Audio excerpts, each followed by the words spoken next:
Elmer Allen was designated experimental test subject CAL-13. On July 18, 1947, in a San Francisco hospital, he was injected with plutonium in the left leg. 3 days later, the leg was amputated at mid-thigh. Elmer was a porter for the Pullman Company who injured his leg while stepping off a train. He was diagnosed with a fracture that developed into a cyst. The first test for cancer was negative. The second test indicated cancer. Unable to work, he was forced to return to Italy, Texas, with his wife and 3 children after the operation. His wife recalled that he began having epileptic seizures. He would chew through the spoon, his tongue too. Elmer began drinking heavily and told his best friend that he had been used as a guinea pig, but no one, not even his family doctor, believed him. The doctor later diagnosed him as a paranoid schizophrenic. During an effort to collect the bodies of the people injected with plutonium, it was discovered to their amazement that 4 of these people were still alive.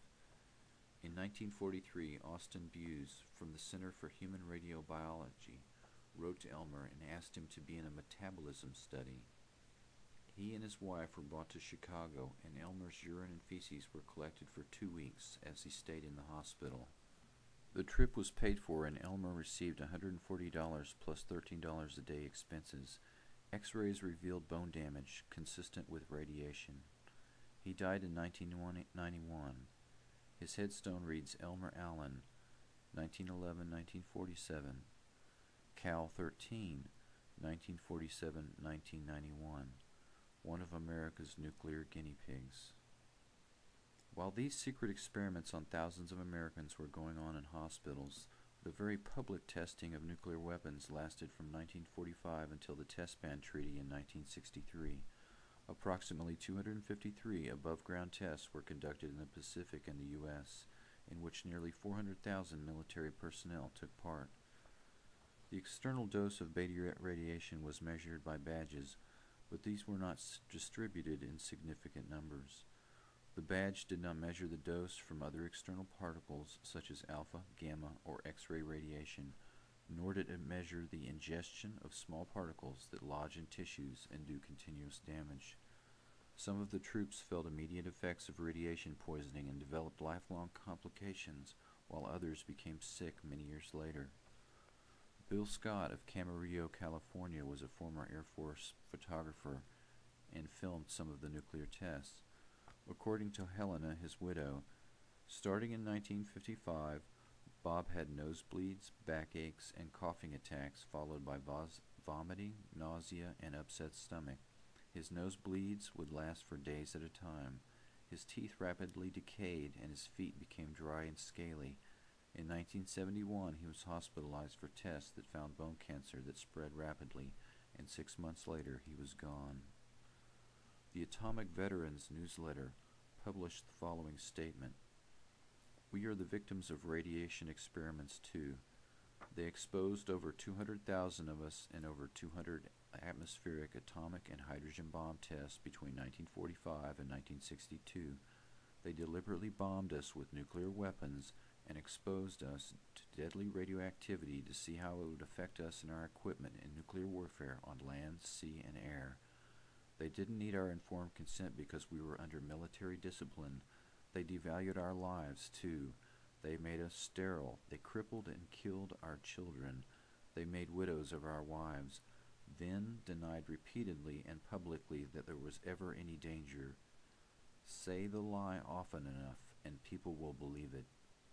The third group of experimental human subjects are the downwinders. This term refers to all the people exposed to radiation as a result of atmospheric testing.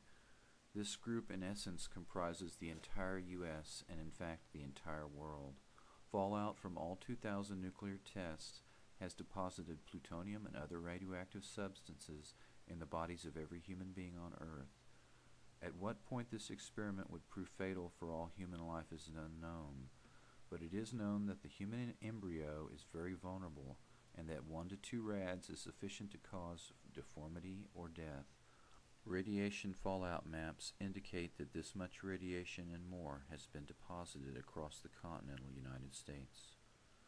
Brenda Weaver lived most of her life 7 miles from Hanford in an area known as Death Mile.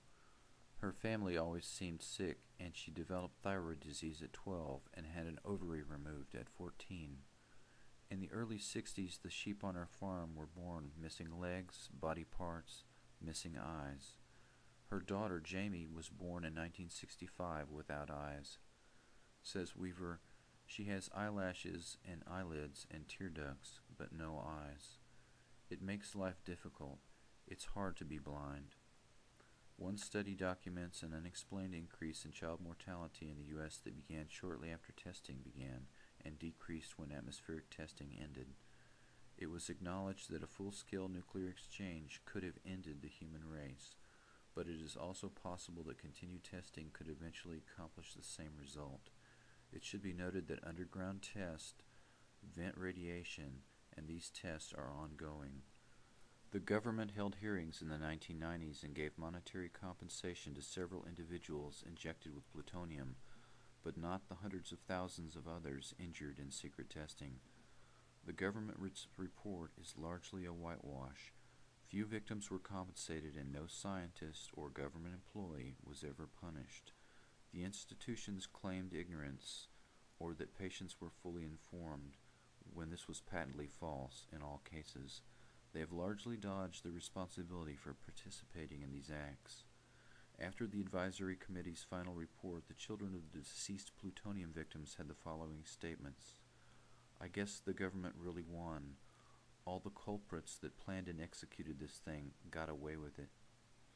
For them to say that a little apology is enough is just beyond belief. I do feel betrayed, and I feel abused by this committee's report. Nuclear explosions produce plutonium oxide, which is deposited in the lungs and lymph nodes and cannot be detected in the urine. The human experimental subjects were injected with plutonium citrate or plutonium nitrate, which does show up in the urine.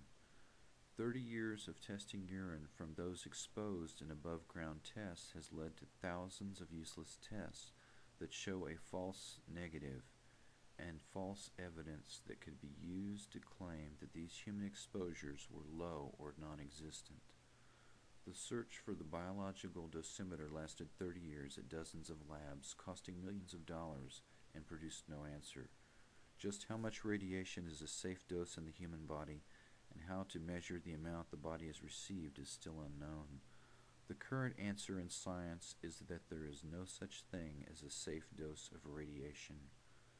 Mary Jean Connell, the only living victim of the plutonium experiments, when asked how she felt after receiving $100,000, merely replied, I'm afraid it's going to happen again, you know.